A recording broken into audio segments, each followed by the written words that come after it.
It's 11 p.m. and you're lying in bed, telling yourself that tonight you'll definitely get to sleep early. You close your eyes, trying to relax, mentally repeating, I need to sleep. I need to sleep. And then what happens? The more you try to sleep, the more awake you become. You toss and turn until 2 a.m., staring at the ceiling, questioning your existence. Even worse, the next day you show up at work with dark circles under your eyes. When a colleague casually asks if you didn't sleep well, you feel so wronged inside. You tried so hard to fall asleep. So why couldn't you? Here's a counterintuitive truth. You think poor sleep is a nighttime problem, but the real issue is what you did during the day. Sleep isn't an isolated event. It's a report card of your entire 24-hour behavior. Sleepiness is your brain banking points. Let's talk about why you get sleepy in the first place. From the moment you open your eyes in the morning, your brain starts quietly accumulating a chemical substance called adenosine. With every minute you're awake, adenosine slowly builds up, like an experience bar in a video game gradually filling. When it reaches a certain level, you feel sleepiness wash over you. This is your sleep drive. This mechanism is actually quite clever. Imagine your brain as a 24-hour convenience store. During the day, it's busy processing all kinds of information, with neurons working frantically. The metabolic waste product generated is adenosine. The more adenosine builds up, the sleepier you get. It's your body's way of saying, time to close up shop and rest. But many people insist on working against this mechanism. Take those who drink several cups of coffee a day. The way caffeine works is particularly interesting. It doesn't clear away adenosine. Instead, it plays a seat-stealing trick. Caffeine rushes to adenosine receptors and occupies them first. When adenosine arrives and finds the seats taken, it can only stand by helplessly. So after drinking coffee, you feel less tired, but adenosine continues accumulating in the background. By 4 or 5 in the afternoon, as caffeine's effects gradually wear off, the backup adenosine floods in like a dam breaking, and you suddenly crash. This is why some people get extremely drowsy in the afternoon. Research data from 2024 shows that caffeine has a half-life of 4 to 6 hours, meaning if you drink coffee at 4 p.m., at 10 p.m. you still have half that caffeine working in your system. So the advice is simple. If you want to sleep well at night, don't touch coffee after 2 p.m. Your body clock is more sensitive than you think. Besides sleep pressure, there's another thing controlling your sleep called circadian rhythm. Essentially, your biological clock. You think the biological clock is some abstract concept? It's not. It physically exists in a place deep in your brain called the suprachiasmatic nucleus (SCN). This area is like a precision Swiss watch, ticking away every day. How does it know whether it's day or night? Through light. Morning sunlight enters your eyes. The SCN receives the signal and starts resetting the timer, telling your whole body, a new day has begun. Time to be alert. Then at night, when it gets dark, it sends out another signal, prompting your body to secrete melatonin and prepare for sleep. But here's the problem. Our modern lifestyle has disrupted this precision system. Data from 2024 shows that modern people stare at screens for over 7 hours daily, and nighttime blue light exposure has increased by 300% compared to 2010. When you lie in bed scrolling through your phone at night, the blue light from the screen makes your brain think it's still daytime, delaying melatonin secretion by 40 minutes. So after you finish scrolling and put down your phone, closing your eyes, your body isn't ready for sleep at all. What's even worse is that many people's first action upon waking isn't to go to the window and see the sun, but to pick up their phone and continue scrolling. You think this is no big deal, But you are actually missing the most important opportunity to reset your biological clock. Research has found that exposure to natural light for 10 to 30 minutes within 1 hour of waking is the strongest signal for calibrating your biological clock. Note, it must be natural light. Through a glass window, the effect is greatly diminished. The light intensity can be reduced by 50 times. This explains why some people sleep in on weekends and end up feeling more tired. You've disrupted your biological clock's rhythm. It's like dropping the Swiss watch on the ground and breaking it. To recalibrate, it takes several days. Tonight you pays for this morning's choices. So, if you want to sleep well, you can't just focus on those few hours at night. You need to utilize the entire 24 hours. Morning is the golden time to reset your biological clock. Don't rush to lie in bed scrolling after waking up. Get up, go to a window, or step outside, and let your eyes receive natural light. If conditions permit, spending 10 to 30 minutes outdoors is best. This action seems simple, but it sends the strongest activation signal to your biological clock. There's another detail many people don't know. Don't rush to drink coffee right after waking up. Why? Because after waking in the morning, your body naturally secretes a hormone called cortisol, whose function is to make you alert. If you drink coffee at this time, you're adding fuel to an already alert state. Not only is this a waste of coffee's effectiveness, it might also interfere with normal cortisol secretions, leading to an afternoon energy crash. What's the more scientific approach? Wait 90 minutes after waking before drinking your first cup of coffee. At this point, cortisol levels start declining. Caffeine takes over, and you get a more sustained alertness effect. During the day, if you're really too tired and want to nap, there's a clever technique called the nappuccino. What does this mean? Drink a small cup of coffee right before sleeping, then immediately take a 20-minute nap. Sounds contradictory, right? But the logic is simple. Caffeine takes 20 to 30 minutes to take effect. Your 20-minute nap could clear some adenosine. When you wake up, caffeine starts working and more adenosine is cleared. Double effect stacking makes you feel extremely alert. But remember, never nap for more than 20 minutes, or you'll enter deep sleep and wake up even groggier. Also, naps should be completed before 3 p.m. Any later will affect your nighttime sleep pressure accumulation. Do this at night to make your body want to sleep? In the evening. The biggest mistake many people make is doing things that excite the brain right before bed. There's a simple, memorable rule called the 4-3-1 rule. 4 hours before bed, stop exercising. Intense exercise raises your core body temperature, and your body needs time to cool down before you can fall asleep.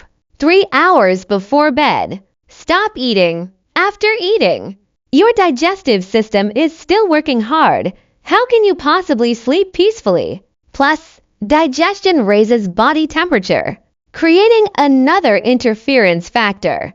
2 hours before bed, stop working. Your brain needs time to switch from work mode to rest mode. You can't be thinking about tomorrow's project 1 second and expecting yourself to fall asleep the next. 1 hour before bed, stop looking at the screens. Put down the phones, computers, tablets. Give your brain a buffer period. The most overlooked factor here is body temperature. Sleep is actually closely related to body temperature. To fall asleep, your core temperature must drop. So there's a counterintuitive technique that works particularly well. Take a hot bath 1-to-1, 5 hours before bed. You might think, won't a hot bath raise body temperature? Yes, but the key is what happens afterwards. Hot water dilates your blood vessels. Blood flows to your body's surface. And when you come out of the bathroom, heat dissipates rapidly and core temperature drops significantly. This cooling process acts like a switch. Click, and your body enters sleep preparation mode. Bedroom environment is also important. The optimal sleep temperature is 18 to 22 degrees Celsius, 64 to 72 F. Many people's rooms are too warm. Excessive heat significantly suppresses deep sleep and REM sleep, the sleep stages where you dream and consolidate memories. Pay even more attention to lighting. Your bedroom should be like a cave, dark, cool, and quiet. Even faint standby indicator lights can disrupt sleep. If you can't achieve complete blackout, buy a comfortable eye mask. You can't sleep after 20 minutes? Don't force it.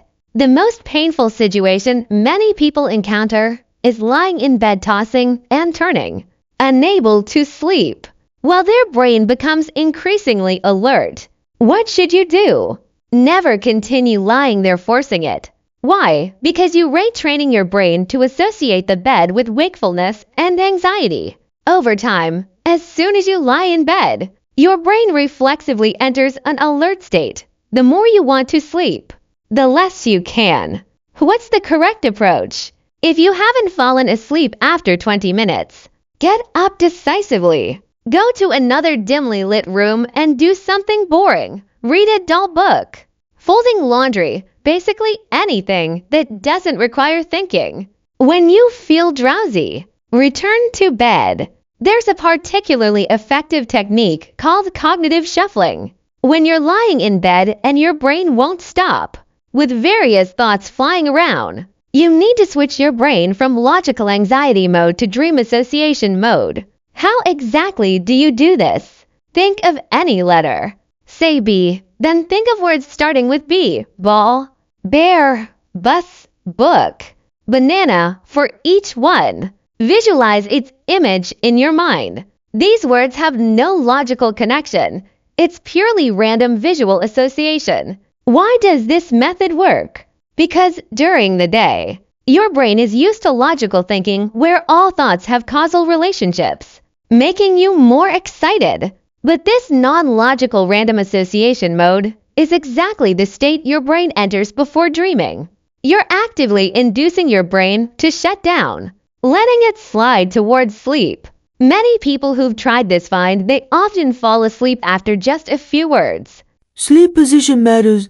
Don't underestimate this. You've probably never thought that sleeping position could affect sleep quality. If you often have lower back or back pain, the best position is side sleeping with a pillow between your knees.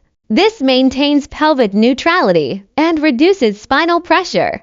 Many people who sleep on their side let their top leg press directly on the bottom leg. Over time, the pelvis twists and the lumbar spine bears uneven pressure. Of course it hurts. If you have gastroesophageal reflux or heartburn, sleeping on your left side is best. Why? Because of the stomach's anatomical structure, left side sleeping prevents stomach acid from flowing back into the esophagus. Sleeping on your right side makes acid reflux easier, and you'll wake up in the middle of the night with a burning sensation. If you snore or have sleeping apnea, never sleep on your back. When lying on your back, your tongue falls backwards due to gravity, blocking your airway. Side sleeping keeps the airway open and breathing smoother.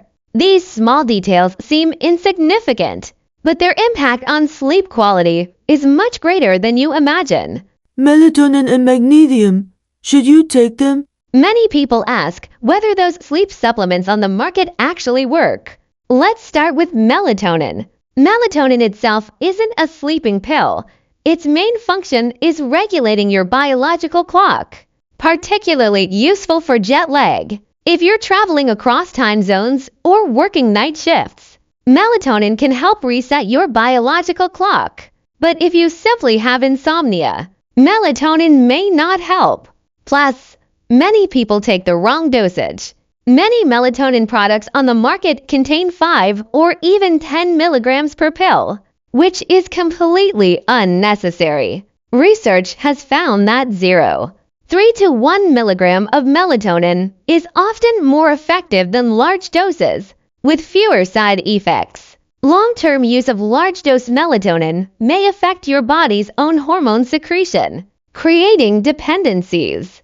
So melatonin isn't recommended as a daily sleep aid, only for short-term use in special situations. Magnesium is another relatively safe option, especially magnesium glycinate or magnesium bisglycinate. Magnesium helps relax the nervous system, and supplementing before bed is generally considered safe. But remember, supplements are always just auxiliaries. They can't replace good sleep habits. If you could only do one thing. By now, you might think there are too many things to pay attention to. What if you can't remember them all? If you can only do one thing, it's this: fix your wake-up time. No matter how long you slept the night before, wake up at the same time the next day and immediately get sunlight exposure. This is the most powerful way to anchor your biological clock. Many people sleep in on weekends, thinking they could finally catch up on sleep. But doing this actually disrupts your biological clock's rhythm, making Monday mornings at work even more painful. This is called social jet lag. Fix your wake-up time. Combine it with morning sunlight exposure, and your biological clock will gradually stabilize. Once your biological clock is stable, you'll naturally get sleepy at the right time at night. All those other techniques are optimizations built on this foundation. Remember, sleep isn't a battle. It's not something where the harder you try, the better you'll sleep. It's more like a naturally occurring process. What you need to do is create the right conditions for your body, letting it naturally slide into sleep. Getting sunlight during the day. Don't drink coffee after 2 p.m. Create a dark and cool environment at night. Put down your phone 1 hour before bed. Do these things, and your body will thank you with a good night's sleep.